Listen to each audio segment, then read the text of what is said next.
Hello my dear friends. आखिर आप लोग के असीम प्रेम ने मुझे यूट्यूब पे बुला ही लिया। आप लोगों ने जो जिद किया कि सर ऑफलाइन के साथ यूट्यूब पे भी पढ़ाइए ताकि बहुत सारे बच्चों की मदद हो सके, तो बिल्कुल स्टूडेंट्स, मैं आ चुका हूँ यूट्यूब पे। और आपने जैसा वादा किया था कि सर मैं पूरा सपोर्ट करूँगा, चाहे वो लाइक हो, सब्सक्राइब हो या जैसे भी चैनल को प्रमोट करने के लिए हो, तो भाई ये इसकी जिम्मेवारी आपकी। मैं इस पर ज़्यादा चर्चा भी नहीं करूँगा। मैं यहाँ पढ़ाने आया हूँ और जितना जल्दी हो सके मैं चैप्टर स्टार्ट करता हूँ, बाकी हाय हेलो चैप्टर्स के बाद। ठीक है स्टूडेंट्स, तो हम लोग स्टार्ट कर रहे हैं चैप्टर लाइफ प्रोसेस। तो बच्चों देखो, लाइफ का बड़ा सिंपल मतलब हम लोग जानते हैं कि दो ग्रुप के बीच में एग्जिस्ट करता है, एक प्लांट और एनिमल। जो भी लिविंग थिंग्स हैं, इन दोनों को हम लोग यही दोनों ग्रुप्स में एग्जिस्ट करते हैं।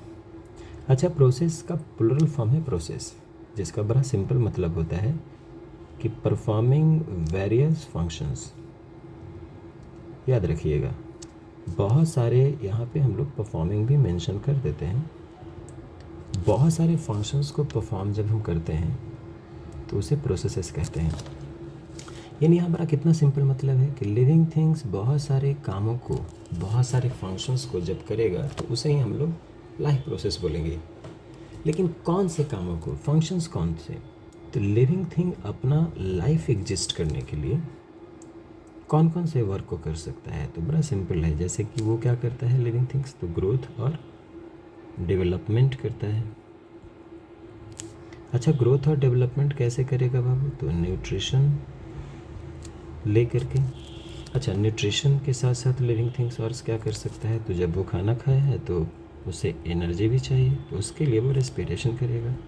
बॉडी के अंदर गंदगी बनेगी तो उसे रिलीज करने के लिए एक्सरेशन प्रोसेस करेगा। अपने सर्वाइवल चांसेस को बढ़ाने के लिए, अपने फ्यूचर को मेंटेन करने के लिए वो रिप्रोडक्शन भी करेगा। उसी तरह से और भी एक्टिविटी जैसे कि कंट्रोल एंड कोऑर्डिनेशन भी करेगा। इसके साथ साथ अगर हम लोग ध्यान दें तो वो लोकोमोशन और मूवमेंट भी करेगा।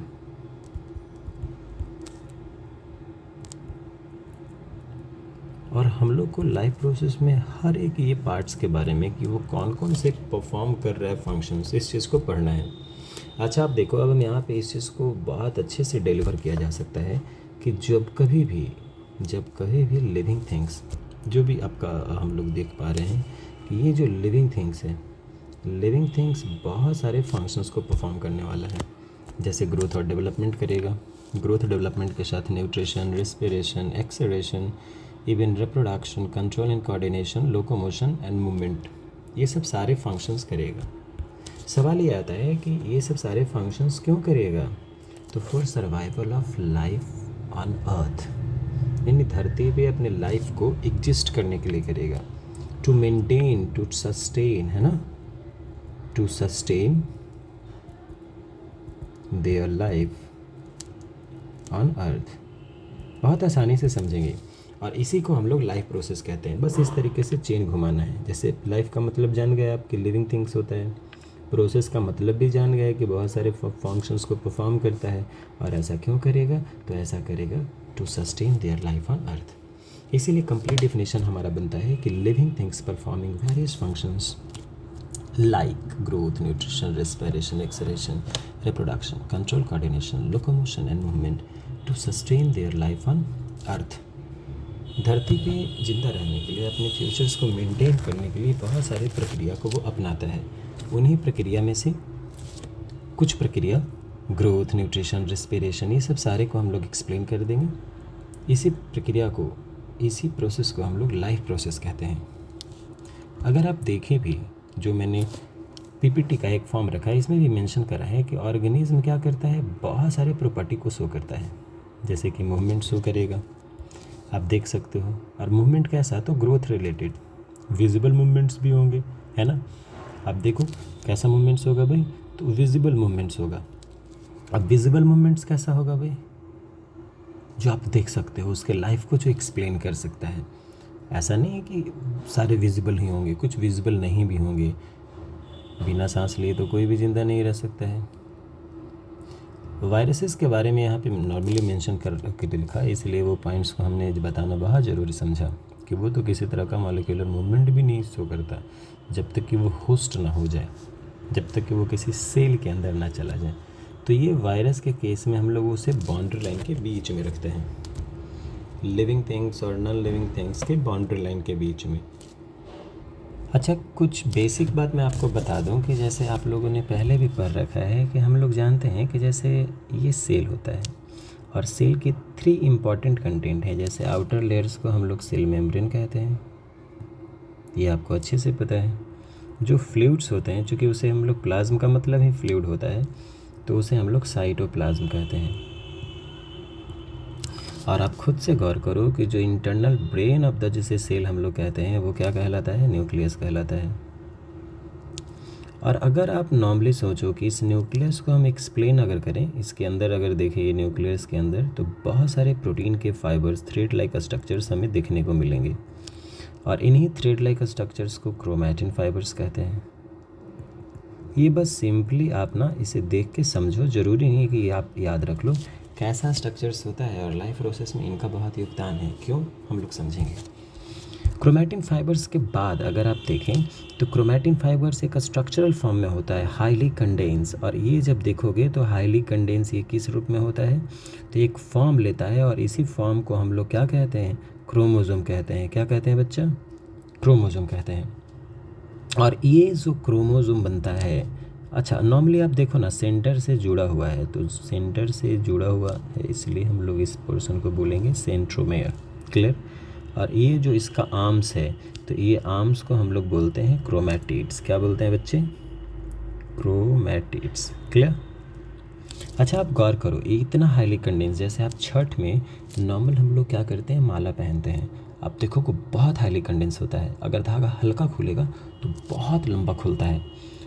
आप हाथ में बहुत सारे लोग कलावा जैसा कुछ बांधते हैं, उनमें भी देख सकते हैं।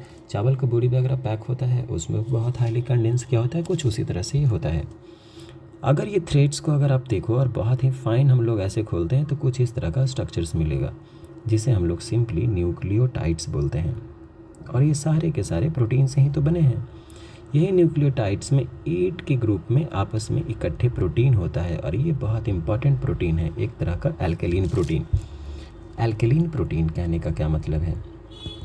तो ये चीज़ आप जानते हैं, एसिडिक और बेसिक जो सॉल्युबल बेसेज होते हैं उसे हम लोग एल्केलिन कहते हैं। तो ये प्रोटीन पूरी तरह से एल्केलिन होता है, जिसका नाम है हिस्टोन्स। इसका नाम क्या है? हिस्टोन्स। ये चीज़ आप बहुत ध्यान रखिएगा। अगर आप यही थ्रेड्स को बहुत अच्छे तरीके से मैग्नीफाई करते हैं तो आप पाएंगे कि यही आगे चल के डीएनए का फॉर्म लेता है। किसका फॉर्म लेता है बच्चा? डीएनए का फॉर्म लेता है। अच्छा, तो ये डीएनए के फॉर्म को हम अच्छे ढंग से समझ सकते हैं। तो बच्चे, ये सिंगल जो स्ट्रैंड है, ये सिंगल स्ट्रैंड को ना हम लोग क्या कहते हैं? तो इसे आरएनए कहेंगे। क्या कहते हैं? आरएनए। आप ऑलरेडी 9th में पढ़े हो, रिबो न्यूक्लिक एसिड। इसके अलावा जब यही स्ट्रैंड डबल हो जाता है तो इस डबल स्ट्रैंड के फॉर्म को हम लोग क्या कहते हैं? इसे पूरी तरह से डीएनए कहते हैं। क्या कहते हैं? डीएनए। यानी ये जो हमारा स्ट्रक्चर तैयार हो रहा है ये डीएनए का हो रहा है। और जब डीएनए का स्ट्रक्चर्स तैयार है तो इसमें हम लोग ये चीज़ देखेंगे कि इस तरह का कुछ पैटर्न होता है, और ये पैटर्न पूरी तरीके से प्रोटीन का बना होता है। अब ये पैटर्न के बीच में आप पाओगे कि नॉर्मल कोडिंग भी होता है। यानी हम लोग कह सकते हैं कि जो भी पेरेंटल इन्फॉर्मेशन होता है इस सेल के अंदर, जो भी पेरेंटल इन्फॉर्मेशन है वो सारे के सारे प्रोटीन के फॉर्म में कोडेड होता है। यानी all the information of their parents are coded inside the DNA in the form of protein. वो प्रोटीन किस रूप में कोडेड होता है? तो कुछ प्रोटीन है जैसे ए, टी, जी, सी। अब ये है क्या भाई? तो जैसे ए फॉर अगर देखेंगे तो एडेनिन। ए फॉर क्या होता है? एडेनिन। G for guanine. उसी तरीके से सी फॉर आएंगे तो क्या होगा? तो साइटोसिन। और टी फॉर, तो टी फॉर होता है थाइमीन। ये जनरली 4 तरह के प्रोटीन होते हैं। ए का बॉन्डिंग टी के साथ, जी का सी के साथ, और ये इस तरह से कोडेड होता है। ये कोडेड का क्या महत्व है? तो ये सारे के सारे कोडेड का यही महत्व है कि ये सारे के सारे इन्फॉर्मेशंस ये सारे के सारे जो भी इंफॉर्मेशंस हैं, ये सारे इंफॉर्मेशंस, चाहे वो एडेनिन हो, गुआनिन हो, थाइमिन हो, साइटोसिन हो, ये सारे कोडेड होते हैं प्रोटीन के फॉर्म में। ये सारे पेरेंटल इन्फॉर्मेशन को रखे रहते हैं। और उसी तरीके से जब ये पूरी तरह से मैच्योर हो जाता है तो आप देखोगे सिंगल स्ट्रैंड जो है डीएनए का, वो धीरे धीरे धीरे ये डबल स्ट्रैंड बनना स्टार्ट होता है। मैं आपको बहुत सिंपल जेनोम स्ट्रक्चर समझाना चाह रहा हूँ, उसका हमारे बॉडी में बहुत महत्व है और लाइफ प्रोसेस पढ़ते वक्त भी।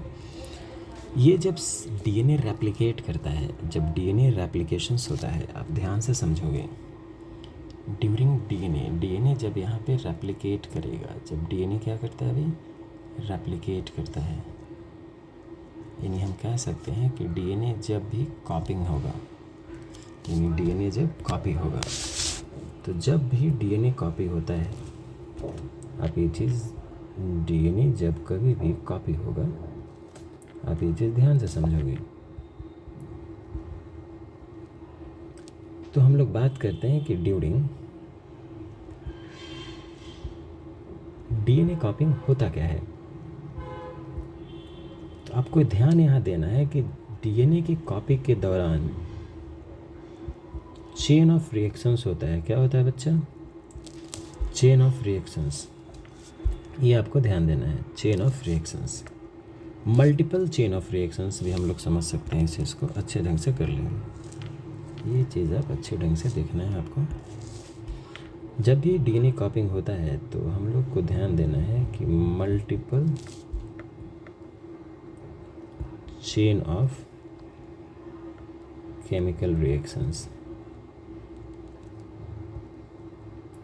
बहुत सारे रिएक्शंस परफॉर्म होते हैं। और आपको पता है कि रिएक्शंस परफॉर्म होने के लिए सूटेबल कंडीशन चाहिए। और एक डीएनए से जब दो डीएनए हो रहा होता है ना, जब कभी भी एक डीएनए से दो डीएनए हो रहा होगा तो दोनों को सेम केमिकल रिएक्शन या सेम सूटेबल कंडीशन मिल जाए, ये पॉसिबल है ही नहीं। यही एक वजह है कि जब एक डीएनए से दो डीएनए होता है तो दोनों में कुछ हद तक अंतर होता है। और इसीलिए लिखते हैं कि both the DNA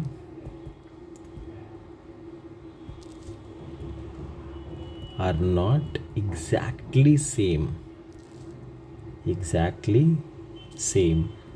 but similar to each other, identical to each other but similar to each other। तो आपको ये ध्यान देना है कि ये बिल्कुल सेम नहीं होता है, काफ़ी हद तक सिमिलर होता है। और यही जो सिमिलैरिटी है इसको एग्जिस्ट करने में फ्यूचर में मदद करता है, अडेप्ट करने में मदद करता है, जिस वजह से इनमें आता है वेरिएशंस। और यही वेरिएशंस को हम लोग बोलते हैं क्या? Molecular phylogeny. क्या बोला जाता है बच्चे? Molecular phylogeny. यानी मॉलिक्यूलर फाइलोजेनी एक ऐसा प्रोसेस है जिसके माध्यम से डीएनए के अंदर वेरिएशंस आता है, जो उसे फ्यूचर में एडेप्टेबिलिटी में अडेप्ट करने में काफ़ी हद तक मदद करता है। तो हम लोगों ने अभी पढ़ा जेनोम, और यही तो है। अगर आप पूछोगे सर जीन क्या है, तो जीन यही होता है जो भी सेगमेंट ऑफ डीएनए होता है, सेगमेंट ऑफ डीएनए, इसी को हम लोग कहते हैं क्या? जीन। तो आपको कंफ्यूज नहीं होना है कि क्रोमोसोम के अंदर जीन है, डीएनए के अंदर जीन है। ये पूरा जो आप थ्रेड लाइक स्ट्रक्चर्स देख रहे हो, ये पूरा का पूरा जो है, ये पूरा का पूरा डीएनए का स्ट्रक्चर्स है।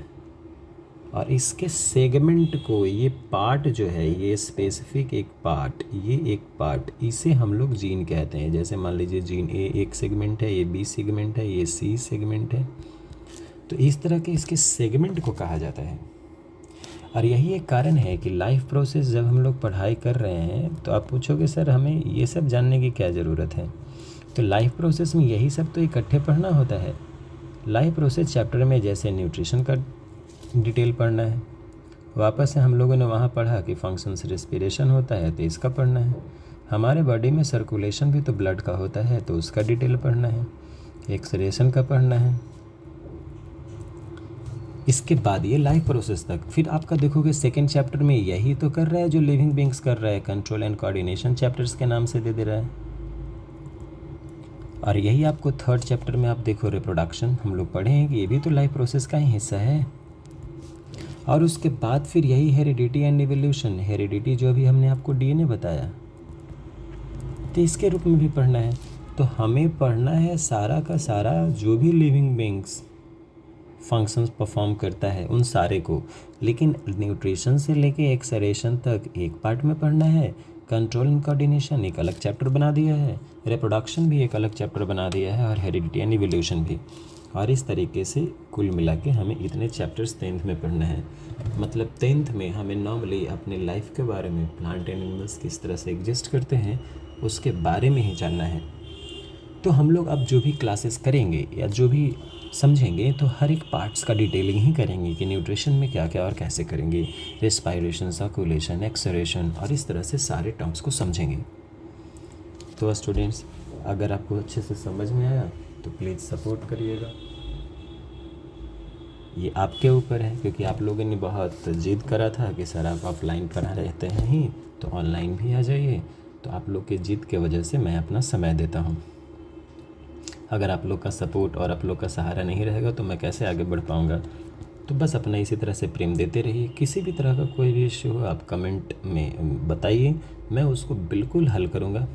कुछ गलतियाँ हुई होंगी, बहुत सारी गलतियाँ हुई होंगी, क्योंकि बहुत ज़्यादा मेरे पास इक्विपमेंट्स नहीं है। मैंने नॉर्मल टैब का और एक ईयरफोन का इस्तेमाल किया है। जैसे जैसे धीरे धीरे करके अगर ग्रोथ करता हूँ तो बिल्कुल मैं वो सारी चीज़ें स्मार्ट क्लासेस की तरह हर चीज़ कर पाऊँगा। बट जो भी सोर्सेज हैं बहुत सीमित सोर्सेज हैं बच्चों, उन्हीं सीमित सोर्सेज का इस्तेमाल करके मैं चाहता हूँ कि ज़्यादा से ज़्यादा बच्चों तक मेरी बात पहुँचे, मैं समझा सकूँ, अपने तरीके से लोगों को अच्छे ढंग से बच्चों को बता सकूँ चैप्टर्स को। क्योंकि बहुत लोगों को कन्फ्यूजन होता है, साइंस बहुत टफ है, ये है, तो नहीं, बिल्कुल नहीं है।